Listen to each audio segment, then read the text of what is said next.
line ho, uyu line lelo mwana mene, mwana wanzeru, line ho, line ho, uyu line lelo mwana mene, mwana wanzeru, kukacha mama wa amatengazaje, kusesa pakomo pamaivaje. Ugaja mama Early morning amatengazaje, kusesa pakomo pamaivaje. magolo wali amuya mikira akuti line lelo mwana mene, mwana wanzeru. magolo wali amuya mikira akuti line lelo mwana mene, mwana wanzeru. Line ho, uyu line lelo mwana mene, mwana wanzeru. Line ho,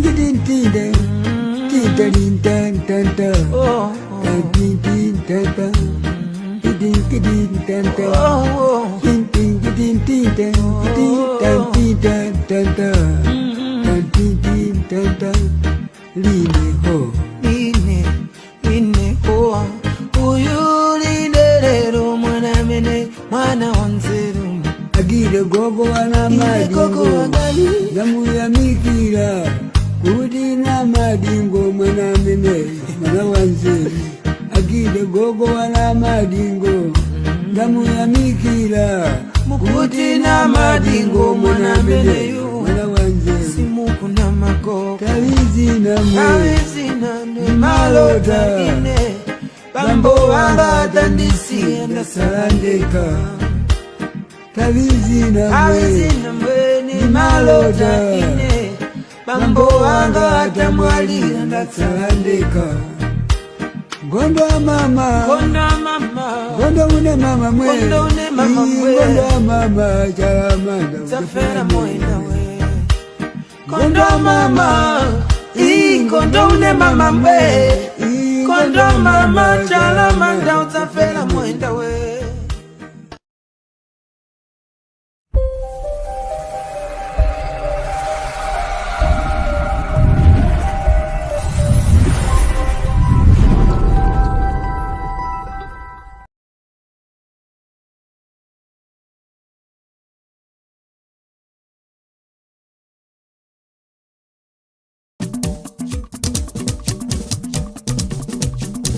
Adjornic, shipping and logistics.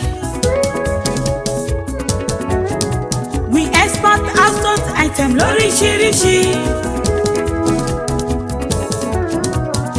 Personal effect, clothing, food and stores. Láti Naija wọ̀lú America. Journalic here Chicago, shipping and logistics, babani.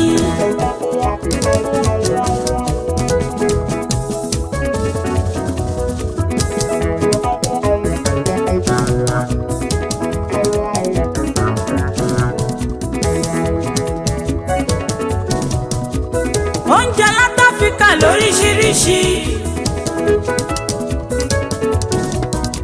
Dry meat, dry fish, báwo lẹ ṣe fẹ́ sí? We export goods, Latin America, one Naija. Ìròyìn ò tá fojú bẹ̀yìn ta Amẹ́ríkà. Ẹ̀yin ti New York, ẹ̀yin ti New Jersey. Ẹ kàn sí Journalic lórí email address. Nika Coca 27. Àti Abuja.com, Journalic Logistics, babani. Bó ṣe máa jẹ́ nìyẹn, ẹ̀yin ti New Jersey, ẹ kàn sí wa ní Prince Street, Newark, New Jersey, USA. Tàbí kẹ́ pè wá sórí +19 08 20 55 863 nílùú Èkó ń bí. Àdírẹ́sì wa ní number 20 Ekoro Road, Old Ota Road, Abúlé Ẹ̀gbá, Lagos. Ẹ pè Jùmọ̀kẹ́ sórí +234 813 099 0915 tàbí Múyìwá sórí +234 814 659 1874 at Journalic. Ọ̀gá nìkan láwùjọ kúta.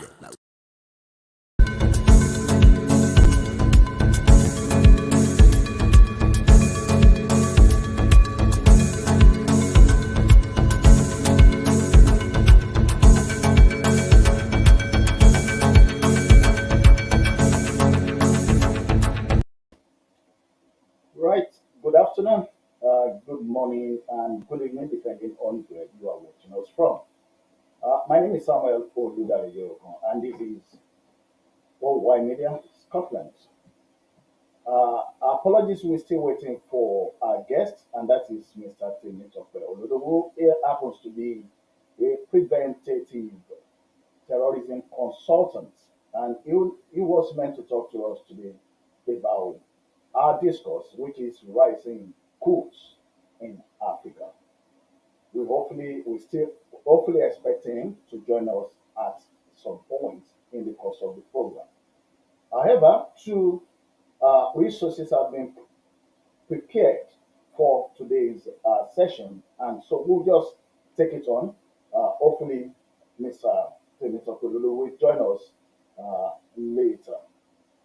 Now, the first one is from Vanguard, and that is January 28, 2022 by Owe Lakemfa. And it's a piece that is titled Burkina Faso and African Heritage of Coups. That will be the first one. And of course, we'll also be taking on one of the Reuters opinion piece as well, which was released in January 26, 2022. And it comes under the caption Analysis West Africa Could Show Limits of Diplomacy, Opening Door to New Players. Please do stay on with us, and we will get that done ASAP.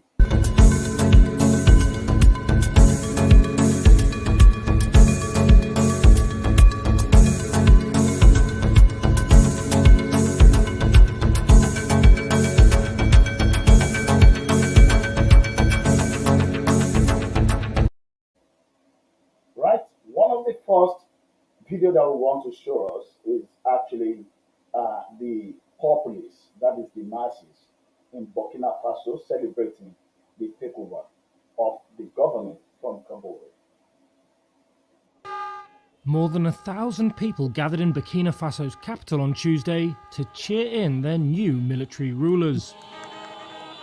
The celebrations coming a day after soldiers ousted President Roch Kabore, dissolved the government, suspended the constitution and closed the borders.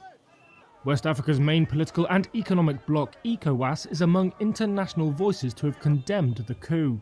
On Tuesday, it said it was convening an emergency summit and that Kabore had resigned under, quote, threat, intimidation and pressure from the military. Among the crowds in Ouagadougou, coup supporters like Bassirou Zombre had their own view. They are with the Western countries, which means that we do not agree with ECOWAS. All the people of Burkina Faso do not agree with ECOWAS. The latest in a long history of coups in the region comes amid an increasingly bloody insurgency in the Sahel by militants linked to Al-Qaeda and Islamic State. Kabore had faced protests over the killing of civilians and soldiers.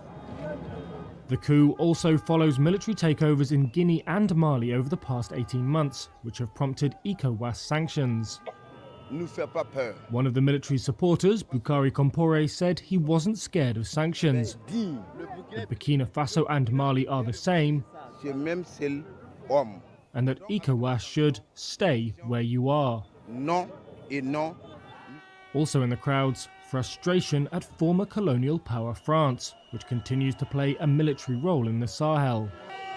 Signs read "No to France" and a French flag was seen being burned.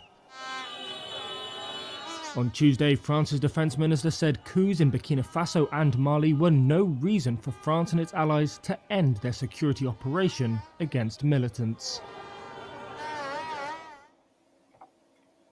Right, so that's what we basically have with Burkina Faso.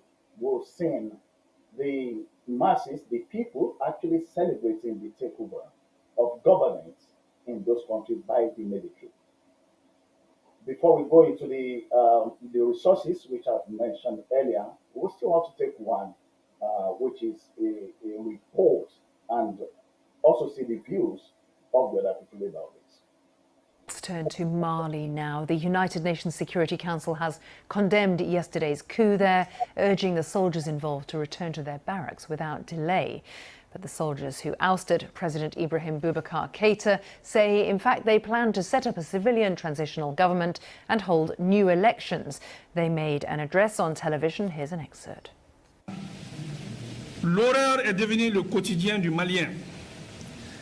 Horror has become the daily life of the Malian people. Malians have become refugees in their own country, prey to all difficulties. Highway banditry and armed robberies have become numerous. Terrorism and extremism are destroying social cohesion and are not inevitable. Bad governance and the frustration that comes from it has caused Malians to lose hope for a better tomorrow.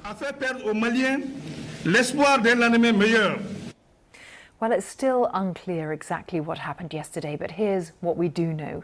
It all appears to have started with a mutiny at Kati military base, which is about 15 kilometres from Bamako. There were reports of soldiers firing in the air and blocking roads leading to the capital. We think it was led by this man, Colonel Malik Dior. He was deputy head of the Kati camp. We think he had the support of another commander, General Sadio Camara. It's been reported both had recently returned from training in Russia. This is another of the men we think led the coup. This general is, in fact, the director of... Right, so we'll take that on, and let's take this.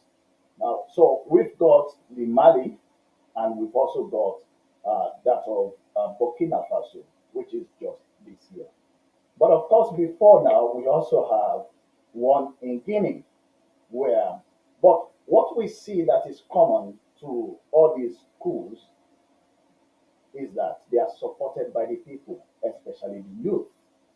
Also, we begin to see a sort of a power shift in some West African countries which were colonized by France. They are actually cutting their ties with France and looking for another allies. In this case, they're actually looking towards Russia. But let's go through those pieces, and then we'll come back to the issue of Russia and the African countries. The first one I'll be taking will be after the Burkina Faso, since that's the latest country we have that is now going on the path of a coup. I also want to show us the map of Africa. That will also, I believe that will also help us to have some level of context to what we are talking about here. Let's get the map right on here. That is, just a minute. Just have to look for the right one.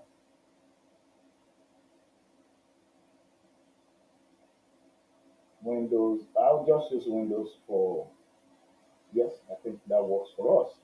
Now, this is the map of Africa. I will expand this so that we can get exactly what I'm talking about. Now, the area where we have at the moment is exactly around here. So we have Guinea here, we've got Mali here, and then we have Burkina Faso right there. So we can see the way the coup seems to be spreading, to be going from here right across there. Of course, we have Sierra Leone, Liberia, Ivory Coast, Ghana, and we have Togo, Benin, and of course Nigeria here. And right at the upper part, we have Western Sahara, Mauritania, and Senegal, Gambia, and we've got Guinea-Bissau. So we've seen activities around here. Obviously, we know right around here as well, we have, of course, insurgency, especially the Islamists, operating massively around here, cutting across the whole of this place. And that has been an issue, especially when we look at the first video where we saw the people celebrating the takeover of government in Burkina Faso. They said many people have been killed, and not just only the public, not just only member of the public, but equally the member of the military have been killed in those groups. Now, some people are of the opinion that the worst democratic government is better than the best military government. However, in a situation where the democratic government is on seat and people are being killed day in, day out, who will always be an option? I'll take that resources. That is Burkina Faso. And it comes under Burkina Faso and Africa's heritage of coups. Like I said, it was written by Owe Lakemfa, which is his opinion and, of course, his research. The coup in Burkina Faso rolled out sluggishly this Sunday like a slow coach leaving the terminus. Next day, it gathered speed with the capture of the then president, Roch Marc Kabore. That was when what the Economic Community of West African States, ECOWAS, called an attempted coup transformed into another successful coup in Africa. The scenario of soldiers employed to defend the territorial integrity of African states, turning service weapons but with public funds on the country, had been witnessed in 41 out of 55 countries in the continent. Coup plotters are never short of reasons or excuses and are always in a hurry to read them out while presenting those that they are replacing by force as devils that must be excised from the polity. Often, the stated aims and promises of the plotters are never fulfilled, as they merely settle into the cesspool of corruption and state robbery. Only a handful of coups have been in the service of the people. In this regard, the 1969 Libyan coup by Muammar Gaddafi and the 1983 Burkina coup by youthful Captain Umar Sankara stand out. In fact, the earlier coups, which were essentially to abort the African dream of independence, peace, and development, were organized by the secret services of foreign powers.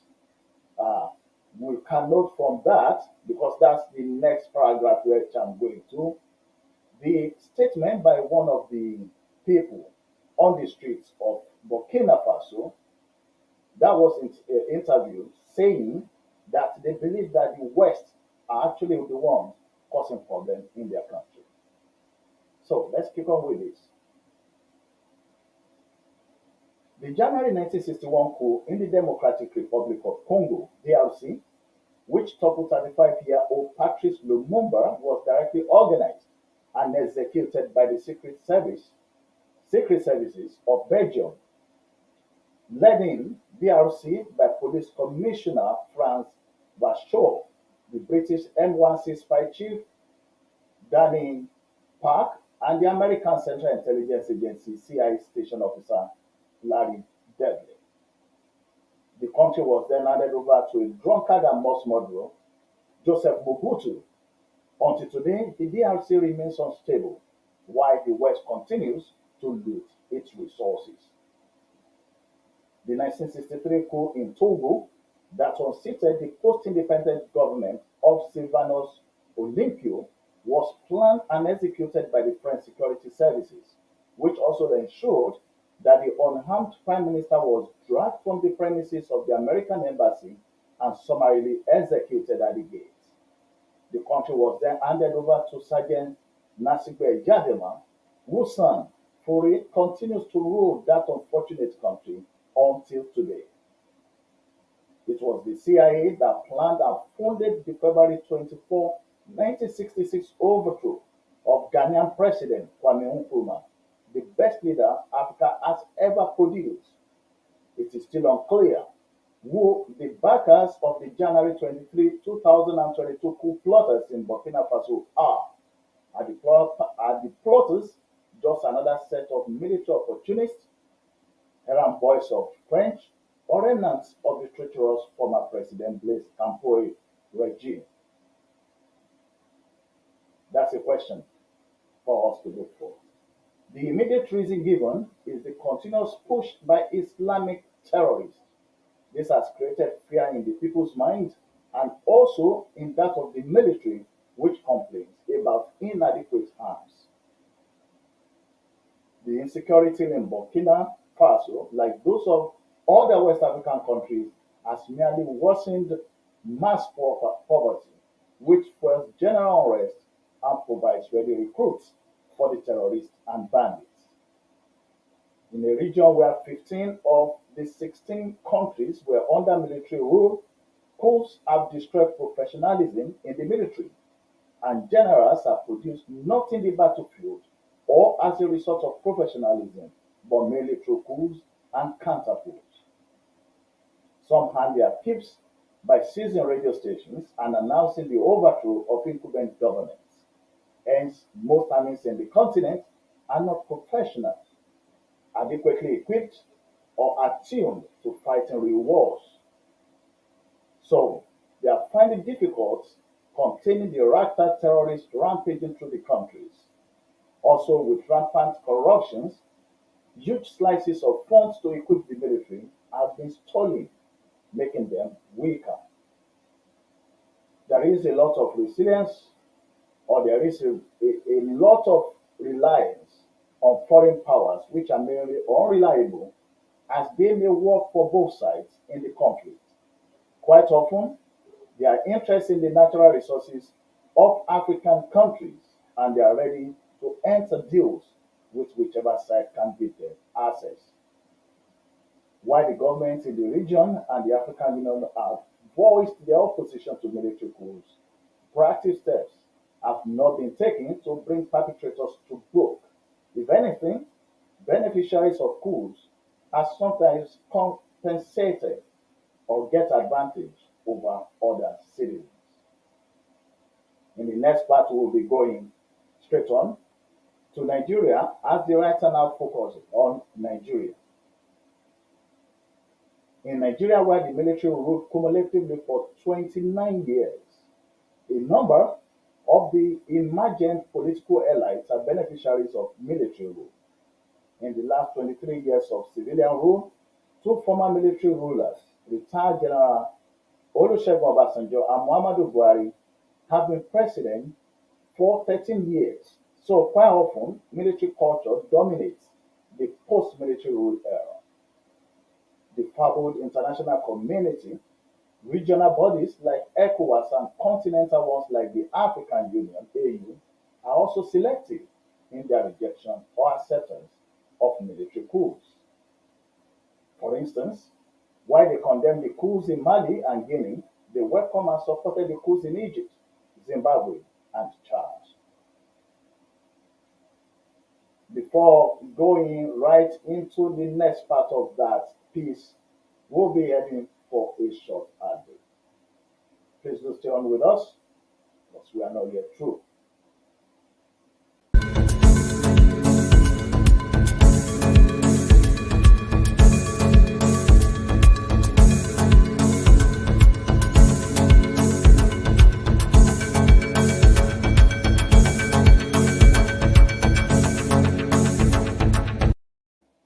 Right, welcome back. We are still on the discourse Rising Coups in Africa. And shortly before that break, we were taking on a Vanguard report that was written by Owela Kemfa, looking at Burkina Faso and Africa's heritage of coups.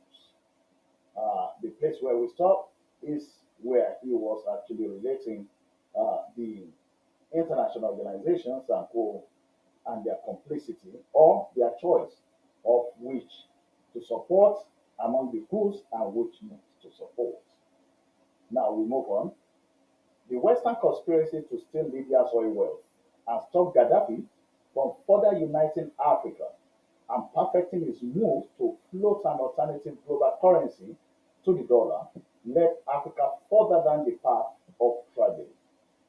After the murder of Gaddafi and the destruction of Libya, the armed gangs, mainly Islamic terror groups that were unleashed on Libya, will neither rein in nor were their weapons taken. This flows into West African region and have fueled the terrorism and banditry in countries like Mali, Guinea, Burkina Faso, Cote d'Ivoire, Cameroon, Chad, Niger, and Nigeria. This is also the immediate trigger of the creeping coups in the region. I will want to again share that piece with us, especially the map of Africa as we look into this, because I think it's very, very important for us. So, what we have here, as mentioned in that report, are just the area around this place. The report mentioned Mali, which is here, Guinea, Burkina Faso, Cote d'Ivoire, Cameroon, Chad, Niger, and of course you've got Nigeria here. You've got Chad, you've got Niger, you've got Mali, you've got Burkina Faso right here. So as things are going, and probably just the same thing we experienced in the late 1950s and early 1960s, we might have coups ravaging the whole of this area if care is not taken. So we already have it cutting across here. And then we've got, even aside from this angle, I think we have a little bit of it flowing right into this side as well, especially where we have Zimbabwe here. We have Zimbabwe, we have Egypt, somewhere around there. So if care is not taken, so Egypt is over here. Egypt is at this angle. We have Zimbabwe here. Zimbabwe is here. Then we have obviously Burkina Faso, Guinea, Mali, Niger, Chad, and interestingly, Ghana has been able to contain the issues around here. And people do agree that Ghana currently has a strong leadership. But when you look at all these areas, there are problems around Democratic Republic of Congo, which is not fully settled at the moment.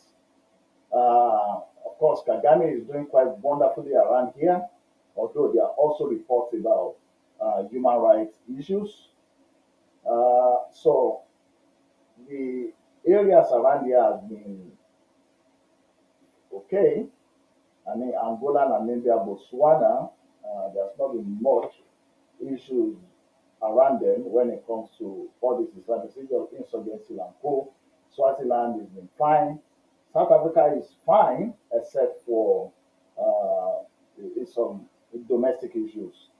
So when we're talking about coups and all that, you see that it's mainly around here. Now let's get on with that Vanguard report. So the African, let's get that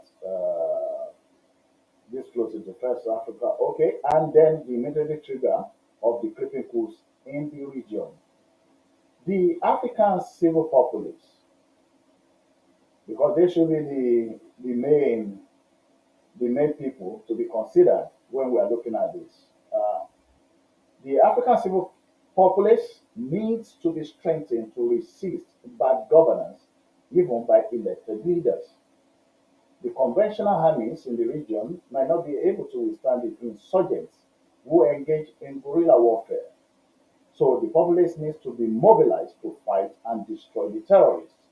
We also need the support of friendly countries in terms of mass training and weapons supply. Above all, mass poverty, hunger, and runaway inflation must be tackled. Unless these urgent steps are taken, the Niger Republic will be the next country to fall to coup plotters. There is some puzzle. Latin America was the epicenter of coups in the world. The US alone made 56 military interventions in the region, overthrowing governments. Also, it had the most vicious and brutal military regimes in history, including General Fulgencio Batista in Cuba, Anastasio Somoza in Nicaragua, and Augusto Pinochet in Chile. So, why are coups making a strong return in Africa, but a feeble one in Latin America? Apart from the absence of Islamic fundamentalism, I think a major reason, as evidenced in the November 10, 2019 housing of President Evo Morales in Bolivia, is that Latin Americans have been put on strong resistance against military adventures, have become more enlightened, ready to stake their lives, and more determined to pursue development goals rather than be cowed by military adventurers. Again, that is from Vanguard of January 28, 26, apologies, 2022, and that is by Owe Nakempa. Where the last part of it, as much as is desirable, I think with what we've seen in some part of the Africa where protesters are shut down even by the military at the order of political leaders, people will not, and I repeat that, people will not go and flow into the street again. I mean, we saw what happened in Nigeria, how the youth that were actually protesting against the actions, illegal and unlawful killings by the nation's police force were actually gunned down themselves, and everybody else returned back to their coolers. Okay, so that is right that one with this first resource that we have, Burkina Faso and Africa's heritage of coups. Now, before we go into the next one, I'm still hoping that Mr. Olodo will be able to join us. Otherwise, we'll just continue with this and then we'll get him in another time. There was an African Leadership Forum some years back. And what I want to share with us, first of all, let's see whether we can get that of, I think is President Kagame, who was talking about, or President Thabo Mbeki, who was actually talking to the leaders at that time.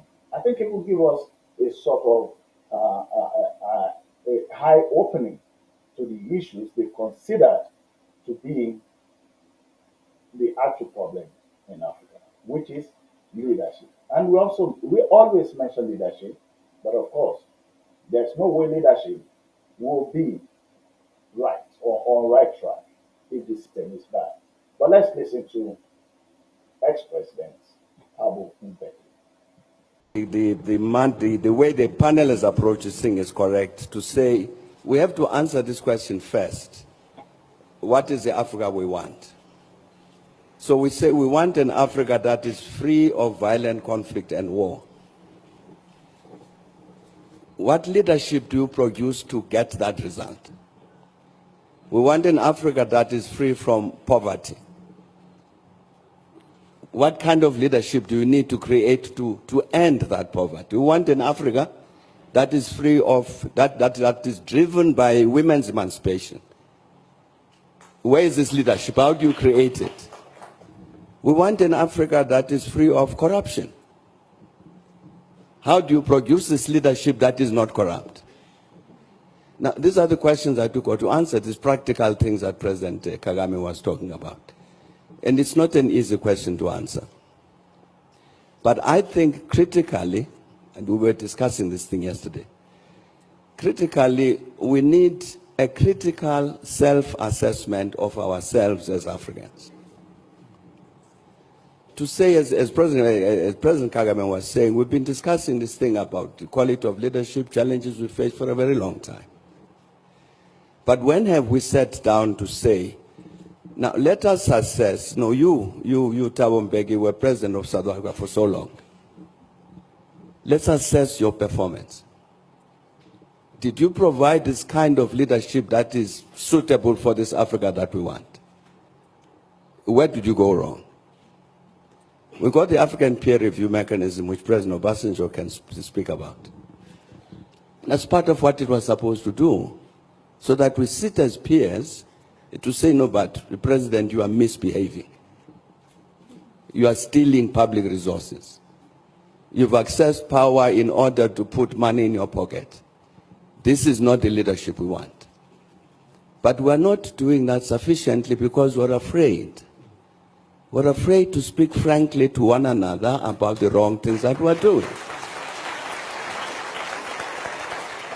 And I think if we don't do that, we will meet a century hence to discuss the same question.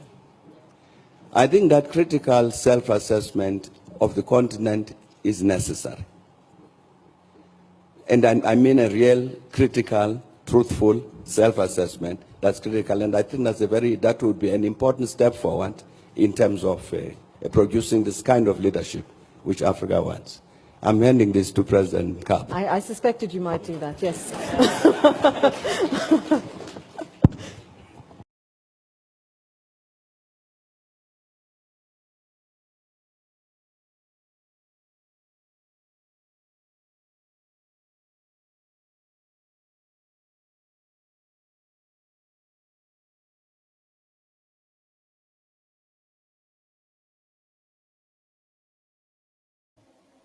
Okay, so this is exactly what the public is saying, that the African leaders, they can condemn coups in those countries, ECOWAS coups, African Union coups, condemn those coups, but when those leaders were going astray, they didn't say anything.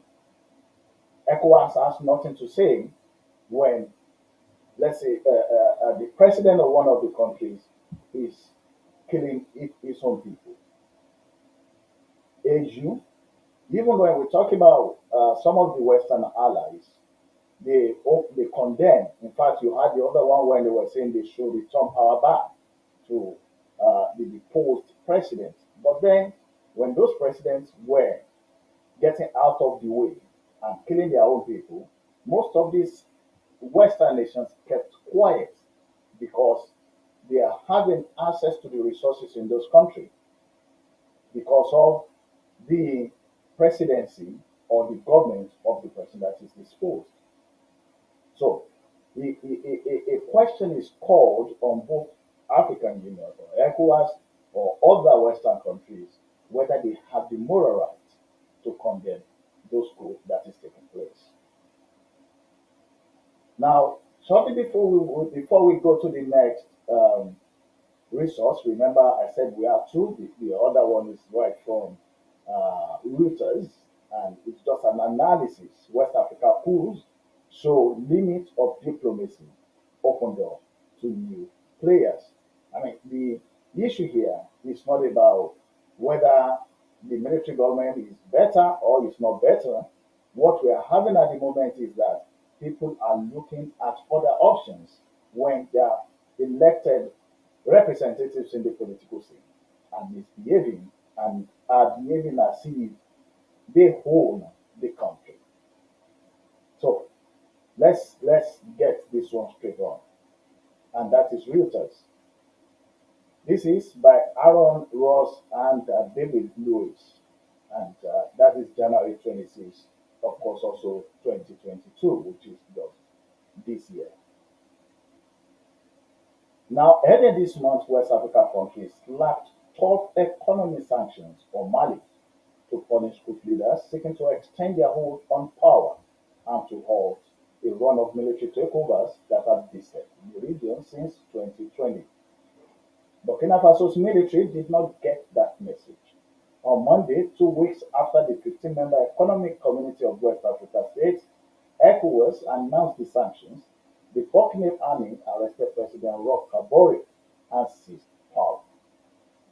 As the international community condemned West Africa's fourth coup in 18 months, crowd in the capital, Ouagadougou, cheered the Burkina army, a contrast to anti-coup protests that erupted when the military briefly seized power in 2015.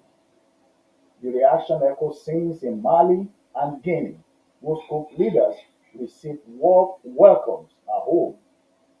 West African nations and international allies have struggled to mount an effective response as populations lose faith in government many see as manipulating the democratic process and unable to alleviate poverty or repel Islamist militant violence. The problems predate recent coups. Unlike its book opposition to military takeovers, ECOWAS remains silent as sitting presidents maintain their grip on power by extending terms under what critics call constitutional coups. Today, ECOWAS is not a credible institution to people, said Abdoulaye Bari, a Burkinabe researcher at the United Nations University for Peace.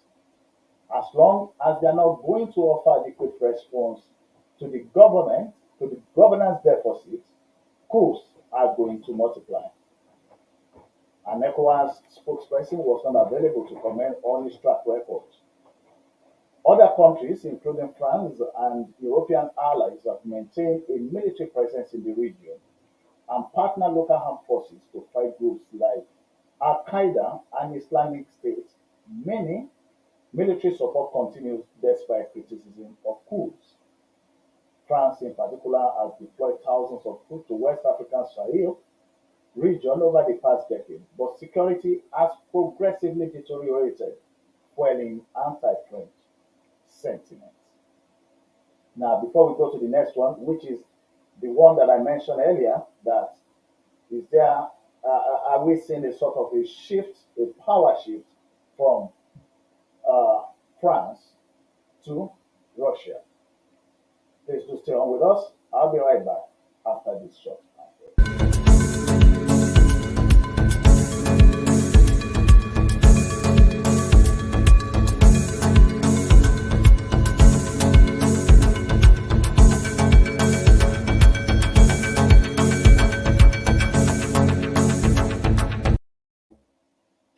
Right.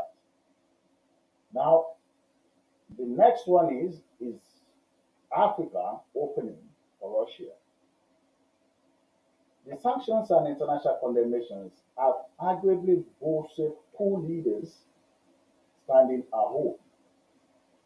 Mali's military-led transitional government, which took power in an August 2020 coup, went back on a commitment to hold elections next month. Instead, it proposed to rule for another 4 years. ECOWAS sanctions included locking Mali out of regional financial markets and closing its borders, potentially devastating blows for the impoverished landlocked country. Although the pain caused by rising food prices and shortages could yet turn people against the authorities, forcing the junta to the negotiating table. For now, sanctions appear to be having the opposite effect. Protests against the sanctions, which even some critics of the junta criticize as draconian, drew tens of thousands into the streets. People held signs that read, "Down with ECOWAS" and "Down with France." Co-leaders have found new allies as tension with France rose. Mali's interim government struck a deal with Russia to send in military trainers. France and its Western allies say many of these trainers are mercenaries from a private military contractor under European Union sanctions. Malian authorities deny this. Coalitions outside the traditional UN structures are emerging and staking a claim to security and economic partnership in Africa. A West African diplomat said, citing Russia, China, Turkey, and the Gulf states. On Tuesday, Alexander Ivanov, the official representative of Russian military trainers in Central African Republic, issued a statement on the situation in Burkina Faso. I believe that if Russian instructors are invited to train the Burkina Faso army, they will be able to do so effectively, Ivanov said. The new Burkina authorities have not commented on any potential Russian deployment. At the Poco rally on Tuesday, some in the crowd held Russian flags. Alliances closer to home may also undermine attempts to punish military takeovers. When ECOWAS ordered member states to close borders with Mali, Guinea said it will not comply, allowing continued access to the port of Conakry. The junta in Burkina Faso, which also borders Mali, has not yet said it will do the same. Now we have root causes. I mean, if there are four, what are the root causes? Whereas we've mentioned, obviously, some of these stuff and disenchantment with the people by those that were elected into office by the people. I would also want to get Paul Kagame's statement at one of the, I think, one of the African leaders conference. So let's have this. Welcome to the Great African Leadership Series, where we feature great inspirational speeches and quotes from African leaders. When it comes to Africa, I'm sure many people in this audience will have made the same observations. I think we must take responsibility and accept our failures in dealing with these matters. For example, relating to what President Obasanjo has just said, on the case of Boko Haram, or you can use that for many other cases.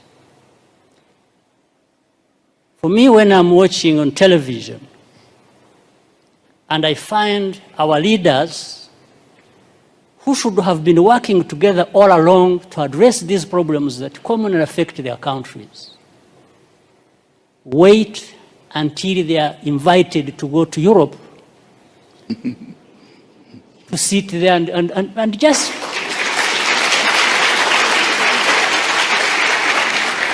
it's like they are made to sit down and address their problems. Why does anybody wait for that? What image does it even give about us, about Africa? In fact, the image it gives is that we are not there to even address these problems. We are there for a photo opportunity. We are happy to sit there in Paris with the President of France and address and just talk about addressing problems. It doesn't make sense that our leaders cannot get themselves together to address problems affecting our people. It doesn't make sense. Of course, I'm saying this painfully on the other hand that, well, I look forward for the time when I can be like the two former presidents. I think they are more free to say things than I do. Being where they are and me being where I am. So I tend to remain with some reservations about what I have to say because, but I think there is that serious problem. African leaders, we don't need to be invited anywhere to go and address our problems without first inviting ourselves to come together to tell each other the actual truth that we must tell each other about our serious problems. So, I mean, again, look at the problem of South Sudan, indeed. The first problem was about this country and the people there wanting to be independent. They got independence. Now that turned into a problem. How? So you have one war being fought, waged to be independent, then you have to fight another when you have achieved independence. Just fighting among themselves. Why? So some of these underlying root causes should and could have been addressed by the leaders there. Whatever happened, whoever was wrong, that's not the issue. It is still the responsibility of leaders. If they can't resolve the matters themselves, well, why not? Why not call upon neighbors to say, come and help? We have a problem here. Maybe there is a problem between the president and the vice president. And if they can't resolve it, and each one thinks he's the one who is right and the other is wrong, and they are going to divide the army and government and everybody else to go on either side and start fighting. Well, I think in between the time that starts and when it actually happens, something can be done.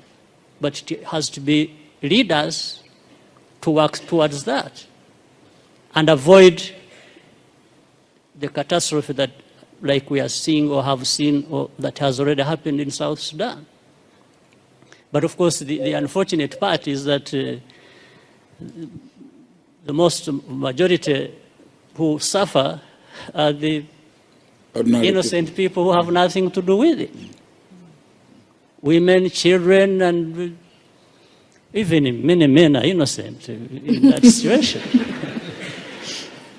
So this is, I'm not giving answers, probably I'm raising more questions than, or adding to others that have been raised. So for the time being, let me stop here. Thank you. Thank you.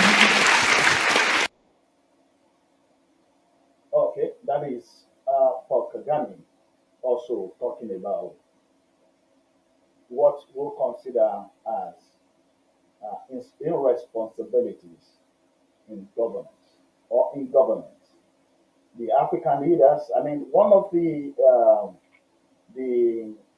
what I like, especially in the part we just read, I mean, and that is the Reuters resource, is that when ECOWAS told African countries to block, the borders, to close their borders with Mali, Guinea said, no, I will not. And definitely, Mali too will not close its borders against Guinea. If African countries can rally around each other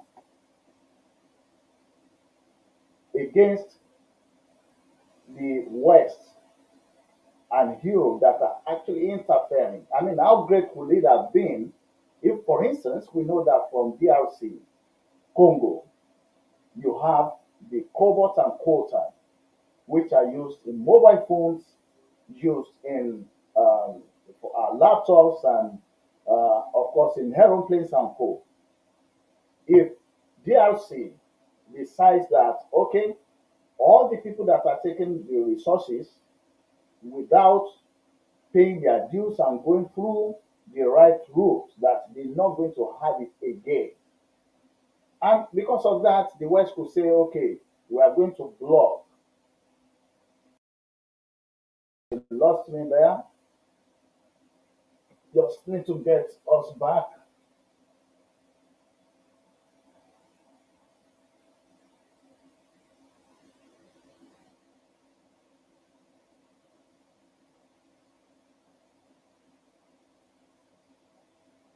Apologies, I think we lost us briefly.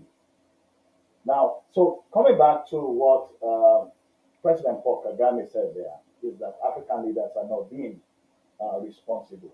I was also saying, unfortunately, there was a technical glitch. Probably you were not hearing me. But what I was saying was that from the Reuters resource, I said one of the things that I love in that report is, Mali, when ECOWAS ordered its members to close their borders with Mali, Guinea refused. And I believe strongly that Mali too will not close its borders against Guinea. So my position or point was that I wish Africa can do this as well against the West and Europe that are interfering and having unfettered access to the resources of Africa. I made an example of,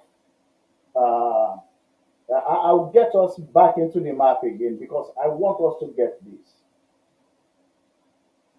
Now we have we are just trying to get that map back up for us. Now we have Democratic Republic of Congo.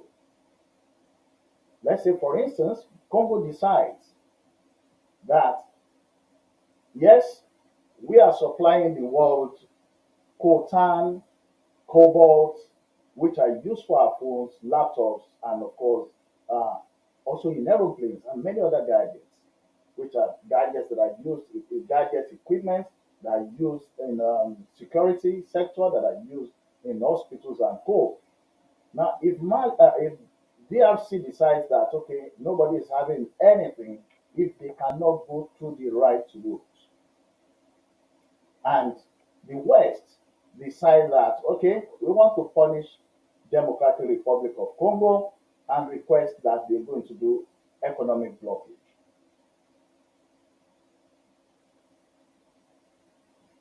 Africa and the rest of Africa actually should rally around to support DRC.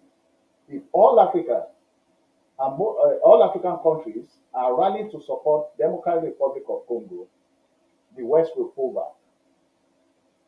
And people have said this is actually what we missed when the West took on Libya. As you have heard in the earlier report, Gaddafi was intending to set up a currency for Africa.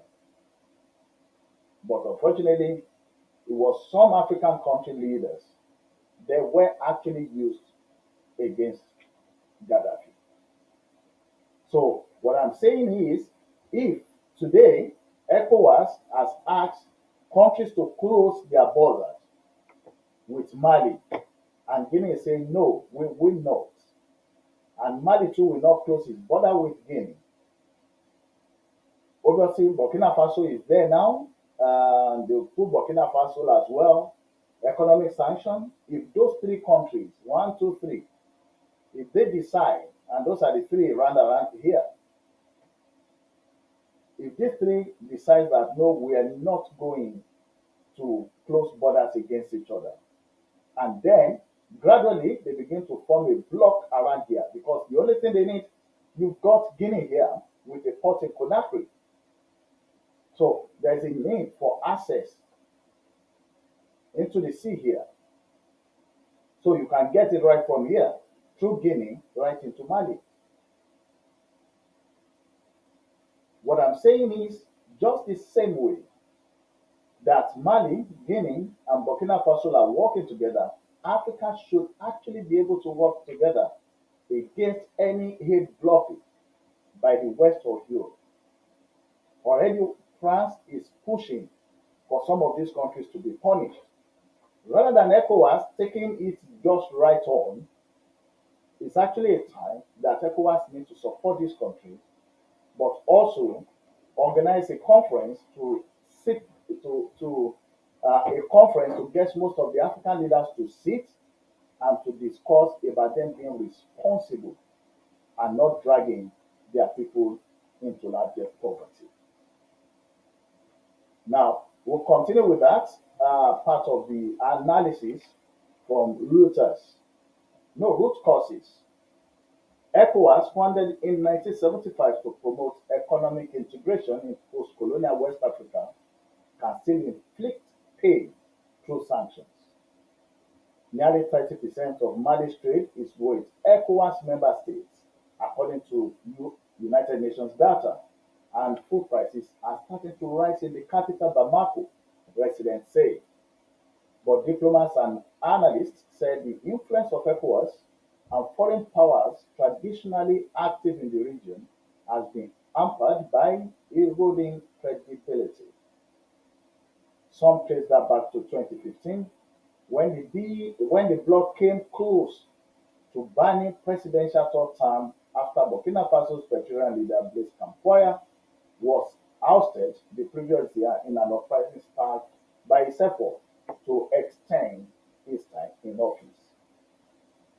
Such a move would have been a force for all African regional bodies, but it never happened. ECOWAS was silent in 2020 as the presidents of Guinea and Ivory Coast won 4 terms after altering constitutions that barred them from running again. ECOWAS needs to address the root causes of the recent coups, including the solutions where governments manipulate the constitutions to remain in power, said Said Jinti, the former Commissioner for Peace and Security at the African Union and top United Nations diplomat in West Africa. Anger over Guinea President Alpha Conde's third term was one of the reasons the military cited when it overthrew him last September.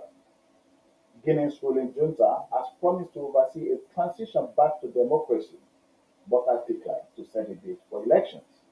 ECOWAS has imposed targeted sanctions against junta members and their families. And that brings us right to the end of those resources that we want to share with you today. Once again, I want to apologize on behalf of Mr. Temitope Olodo, who has been unable to make it into the program for today. We hope, and that will be a promise, to get him in as soon as we can get it.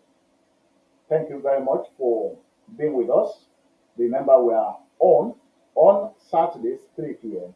and Sundays 6 p.m. all in UK time. And that's me signing out. My name remains Samuel Olodo from OY Media Scotland. Thank you.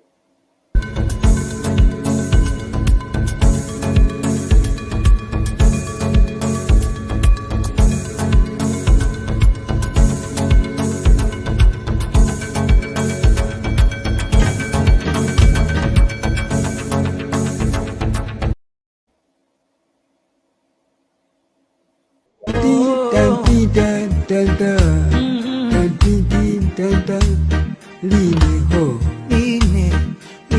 hoa uyu liderero mwana wanzeru agire gogo wana madingo namu ya mikira kudi na madingo mwana mene mwana wanzeru agire gogo wana madingo namu ya mikira mukuti na madingo mwana mene mwana wanzeru simuku na mako kawizina ni malota ine bambo wanga tandisi ndasalandeka kawizina mwe ni malota ine bambo wanga tamwali ndasalandeka gondo mama gondo une mama mwe gondo mama charamanda safera moenda we gondo mama gondo une mama mwe